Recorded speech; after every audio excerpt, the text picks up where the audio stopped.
Bonjour à toutes et à tous, bonne matinée, bon début de week-end. Je vais aller me coucher juste après cette vidéo parce que vous, au moment où vous vous réveillez, moi j'ai regardé toute la nuit 1899, la nouvelle série de Netflix.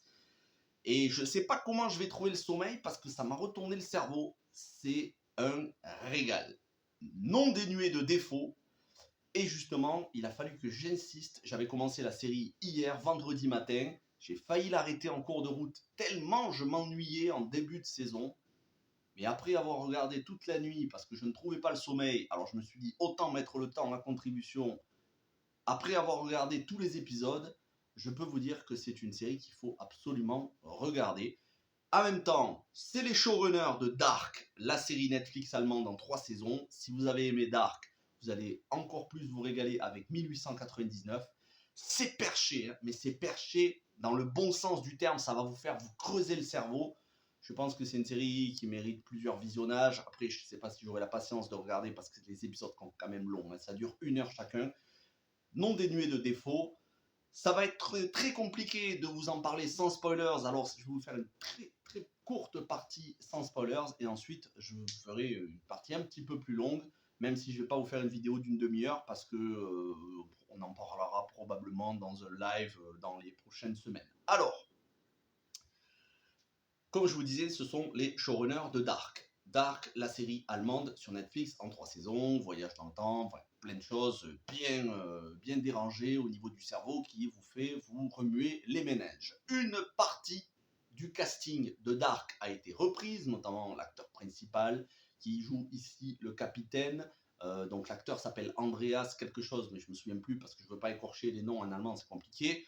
Mais voilà, il y a une partie du casting de Dark, c'est un casting européen avec des Britanniques, des Allemands, des Espagnols, enfin de tout. On a d'ailleurs quelques acteurs, actrices français, françaises de chez nous, comme Mathilde Olivier qui joue dans la série, qui jouait dans Overlord et un autre film, mais je ne me souviens plus. On a un autre acteur. Bref, un casting très bon avec Emily Beecham en actrice principale. Emily Beecham, moi je l'avais découvert dans Into the Badlands, que je n'ai pas encore terminé d'ailleurs, j'avais regardé que la première saison. Elle était très bonne dans la série, elle jouait bien. Et elle a le rôle principal ici, elle est de chaque plan quasiment, vraiment très importante pour le scénario. C'est l'actrice principale qui porte la série sur ses épaules, clairement elle est la clé de la série pour comprendre, son personnage est très important. En dehors de ça, la réalisation en termes de plan, en termes de décor, en termes d'ambiance, c'est irréprochable. C'est très soigné, que ce soit dans les décors, que ce soit dans les costumes, que ce soit dans le ton, l'ambiance. C'est très cinématographique. Beaucoup de références à plein de films, de séries, que ce soit l'épisode de X-Files que l'on avait sur le triangle des Bermudes, je me souviens plus comment s'appelait l'épisode, c'était une enquête de Mulder et Scully sur un bateau qui avait disparu dans le triangle des Bermudes. On avait bien évidemment le téléfilm en 3 parties qui s'appelait Triangle avec Sam Neill sur le triangle des Bermudes, et puis ça fait penser à une célèbre trilogie de cinéma cultissime, quadrilogie même je dirais. Sauf que si je vous cite, ça va vous spoiler le scénar. Donc je réserve ça pour la partie spoilers, mais voilà, sachez que le scénario de cette saison, de cette série, est fortement inspiré d'une quadrilogie de films très connus. Je vous en parle dans la partie avec spoilers, c'est frappant. Mais on ne le comprend pas tout de suite au début. C'est vraiment à partir de la moitié de la saison qu'on le comprend. Et il y a vraiment des scènes qui sont quasi copier-coller. C'est plus que des clins d'œil, c'est plus qu'un hommage. Voilà, je vous en parle dans la partie spoilers. En dehors donc de la réalisation et des inspirations cinématographiques de la série, on peut dire que les effets spéciaux sont irréprochables. Alors c'est surtout pour les derniers épisodes, parce que vraiment dans les 2-3 derniers épisodes, il va y avoir un maximum d'effets spéciaux. Le casting, comme je vous disais, impeccable. La musique, alors, il y a peu de compositions musicales. C'est le même compositeur que Dark, il me semble, Ben Frost, mais je me souviens plus. Je crois que c'est le même compositeur de Dark. En tout cas, voilà, Ben Frost, il s'appelle. C'est pas la musique, la composition musicale qu'on retiendra le plus, c'est le choix des chansons. Le choix des chansons. Et ça donne une vraie personnalité, un vrai cachet à chaque épisode différent avec des musiques connues. Le dernier épisode, on a Space Oddity de David Bowie. Et le premier épisode, on a White Rabbit de Jefferson Airplane. Ces deux chansons, c'est pas juste un choix musical, c'est un choix scénaristique. Et déjà, rien que de vous dire ça, c'est du spoiler. Les chansons sont des choix scénaristiques. Et ça, c'est une très bonne chose. Ça donne de la personnalité à la série. Au-delà de ça, c'est une série qui prend son temps. Si je dois trouver des défauts, parce qu'il y a des défauts, honnêtement, comme je vous disais, il me semble que je vous disais ça en début, parce que j'ai fait plusieurs prises sur cette vidéo, j'ai failli décrocher les 3 premiers épisodes. D'ailleurs, j'ai fait un tweet pour le dire, pour dire je m'ennuie ferme. Sur les 3 premiers épisodes, j'ai vraiment failli décrocher. J'étais là, je me disais, mais qu'est-ce que c'est ennuyeux, c'est long, plus d'1 heure pour certains épisodes, si on compte les génériques, donc en gros 1 heure, et ça décollait pas. J'étais là, mais je me demandais, mais qu'est-ce que je m'en fous des relations entre les persos qui sont pas attachants, c'est désagréable. Et petit à petit, surtout à partir du 4e épisode, tout commence à prendre sens et ça va dans des directions que vous imaginez même pas.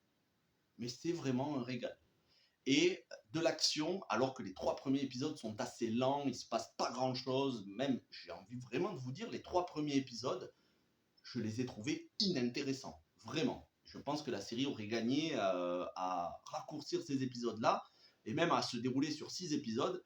Mais les 3 premiers, si je m'en tiens uniquement aux 3 premiers, j'ai failli arrêter plusieurs fois. À la fin du premier, je me suis dit, je m'ennuie. À la fin du deuxième, je me suis dit, je m'ennuie encore plus. J'ai dit, je laisse une dernière chance, je regarde le 3e épisode.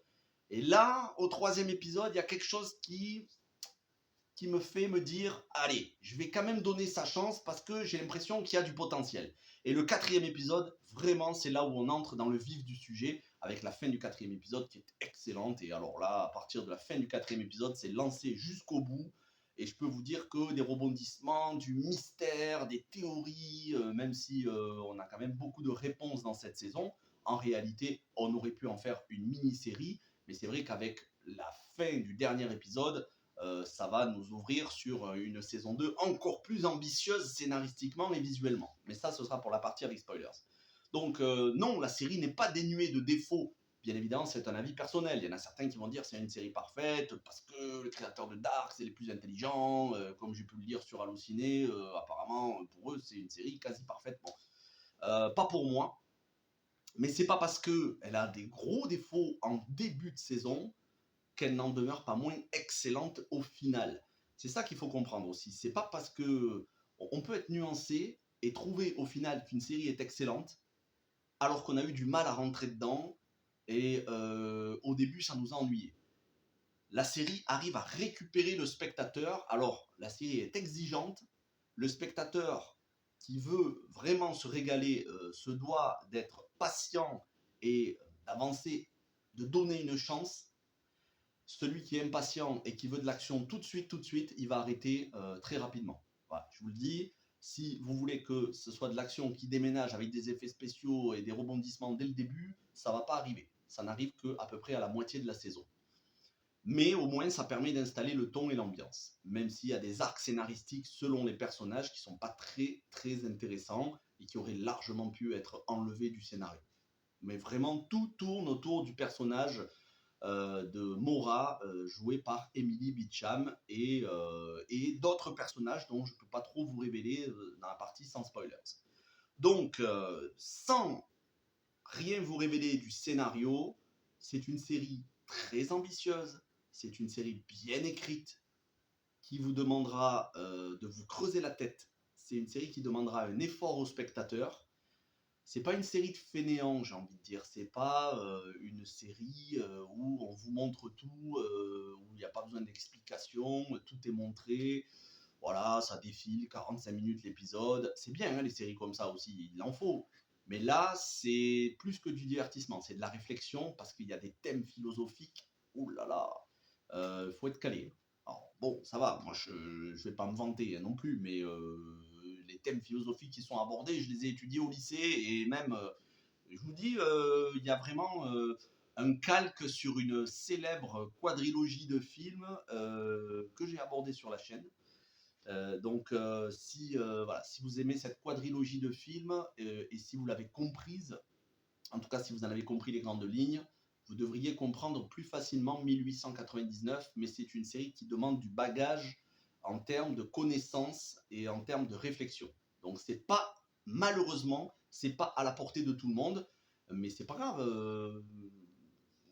Il faut de temps en temps des séries qui soient un peu exigeantes avec le public. On ne peut pas avoir que des séries avec du gore, de l'action. Voilà, on est à des années-lumière, par exemple, de House of the Dragon, qui est une des meilleures séries de l'année. Bon, après, c'est pas du tout les mêmes délires. Hein. Ici, on est sur une série de science-fiction fantastique. Mais House of the Dragon, il y a beaucoup d'émotions, c'est des scènes chocs, c'est un scénario torturé, des personnages plutôt torturés, mais au final, c'est pas très compliqué à comprendre. Tout est expliqué à l'écran ou presque. Ici, ça va être beaucoup plus complexe que ça. Donc, je pense vous avoir dit tout ce que je pouvais vous dire sans, sans rien vous révéler de l'intrigue.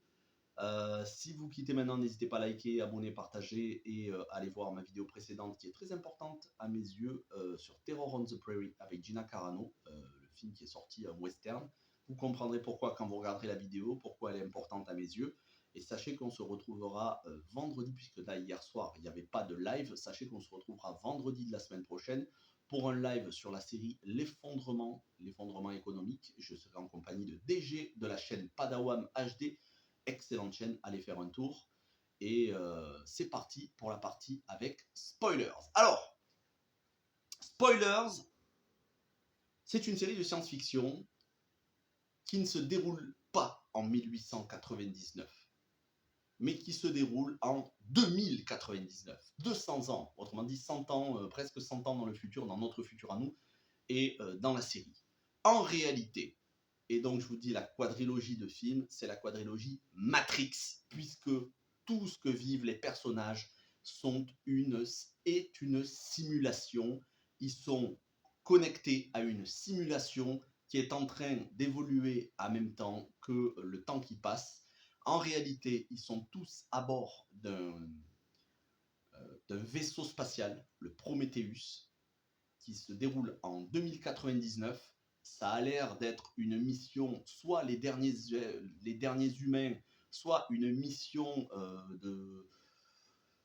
on va dire de pionniers interstellaires pour aller rejoindre d'autres planètes dans l'espace, ou en tout cas, ils semblent avoir fui la Terre, un petit peu comme Oxygène de Alexandre Aja. Et là, je m'aperçois que je vous spoil Oxygène, donc j'en suis désolé pour ceux qui n'ont pas vu Oxygène. Mais voilà, Oxygène d'Alexandre Aja, c'est un petit peu dans le même style, mais c'est surtout vraiment calqué sur Matrix. Matrix 1, mais surtout Matrix Reloaded, Révolution et Résurrection. Parce que oui, il faut prendre en compte Matrix 4, même s'il y en a qui ne l'ont pas aimé, Matrix 4 est sorti, bon, moi j'ai adoré Matrix 4, mais Matrix 4 existe, et voilà, peu importe qu'on l'ait pas aimé ou qu'on l'ait aimé ou pas, Matrix, ça n'est plus une trilogie, c'est une quadrilogie. Mais ici, il y a tellement de passages qui vont être calqués sur Matrix, que ce soit le maître des clés, pour ceux qui se souviennent un petit peu de Matrix, le maître des clés qui faisait des clés pour ouvrir des portes, et dès qu'on fermait une porte, ça ouvrait sur une autre réalité. L'architecte et le discours de l'architecte dans Matrix Reloaded avec Neo qui apprend qu'il n'est pas le premier, qu'il n'est pas le premier élu. L'oracle contre l'architecte. La prophétie de l'élu, le mythe de la caverne de Platon dont s'inspire Matrix. Matrix est une application cinématographique du mythe de la caverne de Platon, le philosophe. C'est-à-dire, est-ce que ce qu'on regarde est la réalité ou pas? Ou est-ce qu'on ne devrait pas regarder derrière son épaule pour voir la réalité? Vous savez, le mythe de la caverne, moi j'ai appris ça quand j'étais au lycée en terminale en philosophie. Le mythe de la caverne, c'est vous êtes dans une caverne, vous regardez au fond de la caverne, vous avez l'impression de voir la réalité, c'est des ombres qui bougent, les ombres de gens qui sont derrière vous. Et donc, en fait, ce que vous regardez, c'est une simulation, c'est pas la réalité. Pour regarder la réalité, il faut se retourner et il faut voir en dehors de la caverne. Eh bien, c'est ce qui avait inspiré aux Wachowski la trilogie Matrix. C'est ce qui inspire au showrunner de Dark cette série, qui est quand même vraiment calquée sur Matrix, avec énormément de références. Les décors qui vont changer sous les yeux des personnages. Il y a aussi un petit peu de Nolan, notamment dans Inception, et même Interstellar. C'est un mix entre la trilogie Matrix, Dune, Christopher Nolan, Inception et Interstellar. Et aussi du Lost. Lost, notamment, alors là, pour ceux qui n'ont pas vu Lost, je ne vais pas trop vous spoiler, mais notamment ce qui arrive les 2 dernières saisons, saison 5 et saison 6 de Lost. Voilà, je ne peux pas trop vous spoiler, mais si vous n'avez pas vu Lost, bon, il serait quand même temps de regarder parce que c'est sorti depuis un moment. Mais pour ceux qui ont vu les dernières saisons de Lost, vous savez qu'il y a du voyage dans le temps et vous savez ce qui se passe, et vous savez ce qui se passe dans les derniers épisodes de Lost. Voilà. Je ne peux pas trop vous en dire vraiment parce que je ne veux pas vous gâcher si vous n'avez pas vu Lost, qui est une série exceptionnelle quand même, bien que j'ai été un petit peu déçu par la fin, ça reste quand même une série excellente. Donc avis à ceux qui ont aimé Manifest, regardez Lost, parce que Lost c'est quand même un gros morceau. Je referme la parenthèse. Mais cette série est une série de science-fiction, donc 1899, et la deuxième saison se passera en 2099, puisque Maura, joué par Emily Beecham, le personnage principal, se réveille de la simulation parce que son mari lui a permis de sortir de sa simulation, et elle s'aperçoit en fait que c'est son frère, alors qu'elle pensait que c'était son père qui était derrière tout ça et qui l'a manipulé et qui lui faisait oublier, qui lui avait effacé la mémoire. Elle s'aperçoit en fait que son père est lui aussi prisonnier de la simulation, que son mari à elle fait tout pour la faire sortir de la simulation, pour tous les sauver, et que son frère, dont elle pensait qu'il lui était arrivé quelque chose et dont elle était à la recherche, elle s'aperçoit qu'en fait son frère c'est le capitaine de ce vaisseau spatial, et c'est lui qui les a tous plongés dans cette simulation et qui est en train de jouer avec eux. À quelle fin, ça on le découvrira probablement dans la saison 2, mais nul doute que ça doit être encore un truc dans le style pour les préparer à sauver l'humanité et à explorer des planètes, façon un petit peu Passengers. Donc Passengers avec Jennifer Lawrence et Chris Pratt. Donc c'est excellent parce que quand on mêle fantastico-horrifique dans une ambiance du 19e siècle, fin du 19e, début du 20e siècle, avec tout ce qui est les bateaux à charbon, à vapeur, tous les décors de façon Titanic, et quand on s'aperçoit qu'en réalité tout ça se passe dans le futur, dans un vaisseau spatial où ils ont des combinaisons, où ils ont des tablettes tactiles, des trucs vraiment futuristes. Enfin, tablettes tactiles, c'est pas futuriste, mais voilà, de la technologie, c'est génial. Quand on arrive à installer une ambiance futuriste dans une série qui se passe dans le passé, c'est toujours très passionnant, les anachronismes, cet aspect rétro-futuriste, c'est toujours un régal. Donc, on aurait pu s'arrêter là, sur cette saison 1, elle se réveille de la simulation et elle reprend son cours, la réalité, tout le monde est sauvé. Mais voilà, ils ont donné un aspect science-fiction pour repousser les limites. Ça fait vraiment penser à du Wachowski, ça va vous faire penser à Cloud Atlas, ça va vous faire penser à Jupiter Ascending, donc Jupiter, le destin de l'univers. Bien évidemment, la trilogie Matrix, ça c'est incontestable, c'est le canevas principal sur laquelle cette série est écrite. Avec quelques petites différences, mais c'est vrai qu'au final, je vois pas énormément de différence avec Matrix. Maintenant, à voir pour la saison 2, ils vont peut-être nous réserver des surprises encore plus grandes, ils vont peut-être repousser les limites de la réflexion sur le mythe de la caverne de Platon. En tout cas, c'est une très très bonne série, mais comme je vous l'ai dit dans la partie sans spoilers, il faut vraiment lui donner une chance, il faut continuer au-delà du 3e épisode. parce que malgré tout, voilà, il y a des choses qui sont pas très utiles dans la série, des relations entre des personnages. C'est surtout le personnage principal de Mora, le capitaine du vaisseau, et puis bien sûr le mari de Mora et le gamin que l'on voit qui est en réalité son fils Elliot, qui ne parle pas durant les 2 tiers de la série, qui se met à parler dans les derniers. Le gosse est énigmatique, d'abord au début un peu flippant, puis finalement attachant. Et puis le père de Mora, qui est très important et qui est joué par l'excellent Anton Lesser. Alors le père de Mora, si son visage vous dit quelque chose, c'est normal, c'est que vous l'avez vu dans Andor. Il fait, euh, je ne sais plus son nom, mais il fait le chef, le major, le chef du BSI de l'Empire, du bureau de service et d'investigation de l'Empire.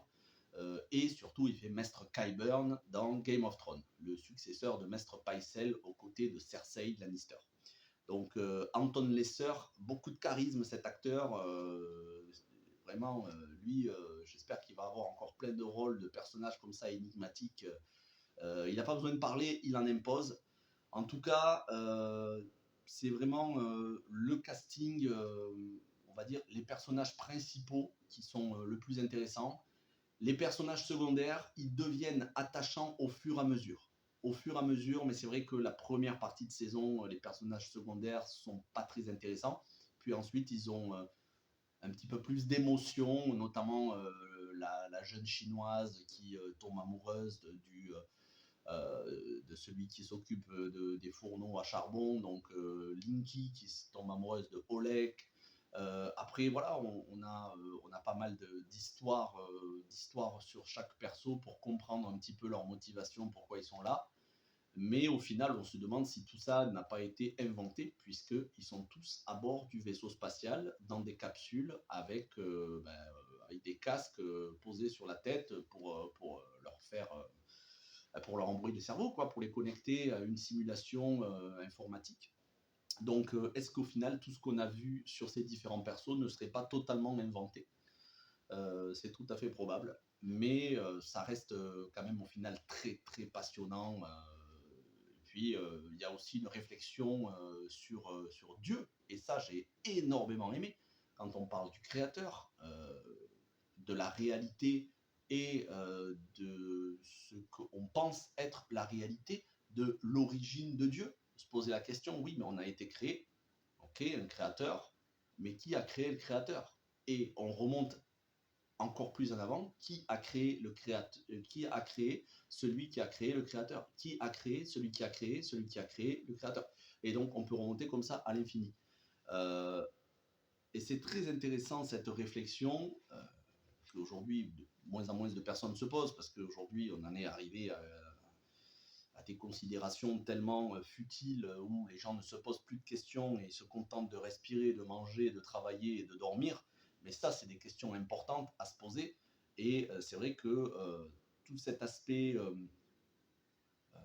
créateur, architecte, concepteur qui est supérieur aux humains, c'est une des questions que pose la série, notamment dans les derniers épisodes. Donc, je ne peux que vous encourager à regarder ça et à vous poser ces questions et à pas juste balayer d'un revers de main en se disant bon, c'est de la fiction, c'est du n'importe quoi. Non, il faut quand même se poser des questions, c'est une question importante. Vous savez, la fiction, c'est pas juste de la fiction. Quand je parle de fiction, je ne dis pas que ce que nous raconte la série, c'est la réalité dans les moindres détails, mais la fiction, c'est fait aussi pour se poser des questions dans notre vie réelle à nous. C'est pas juste on regarde Netflix, on zappe, bon, voyons qu'est-ce que Netflix a à me proposer, ensuite je regarde, je me bourre le crâne, ensuite je vais dormir, et le lendemain je vais au travail, et le soir je reviens chez moi et je fais la même chose. Non, les fictions les plus intéressantes et les plus intelligentes sont faites pour se poser des questions dans notre vie de tous les jours et nous donner un nouvel aspect et nous donner une nouvelle grille de lecture de la réalité et de nous-mêmes. Donc cette série n'est pas une série qui est là juste pour divertir, mais qui est là pour faire réfléchir, et c'est très important de le comprendre, et ça fait l'apanage des grandes séries. Les grandes séries, c'est des séries qui ne s'oublient pas une fois qu'on les a regardées, et cette série, vous n'allez pas l'oublier. Et je ne sais pas si elle fera partie de mon top de l'année, parce que j'ai vu énormément d'excellentes séries. Bon, j'ai vu aussi quelques bousins, mais c'est clair que j'étais parti pour pas regarder la saison 2 en me basant sur les 3 premiers, et là, j'ai tellement hâte de voir la saison 2. Ça va être complexe. C'est complexe. À mon avis, il va y avoir beaucoup de vidéos théories sur cette série, beaucoup d'articles, et tant mieux, c'est bien. Il faut qu'on ait des séries comme ça, un petit peu pour se triturer le cerveau. Merci d'avoir regardé cette vidéo. Je vous souhaite une bonne journée. On se retrouve demain pour la critique de Il était une fois 2 avec Amy Adams. Le film est sorti hier, je n'ai pas encore eu le temps de regarder, je vais le regarder ce soir ou demain, et je vous en ferai la critique. Et lundi, on se retrouvera pour le dernier épisode de The Walking Dead, le tout dernier épisode de la série, pas de l'univers The Walking Dead, mais de la série The Walking Dead. Et puis ensuite, le reste de la semaine, jusqu'à vendredi prochain, 21h, pour le live sur l'effondrement, en compagnie de DG de Padawan HD. Merci à toutes et à tous, passez un bon samedi, portez-vous bien et ciao tout le monde.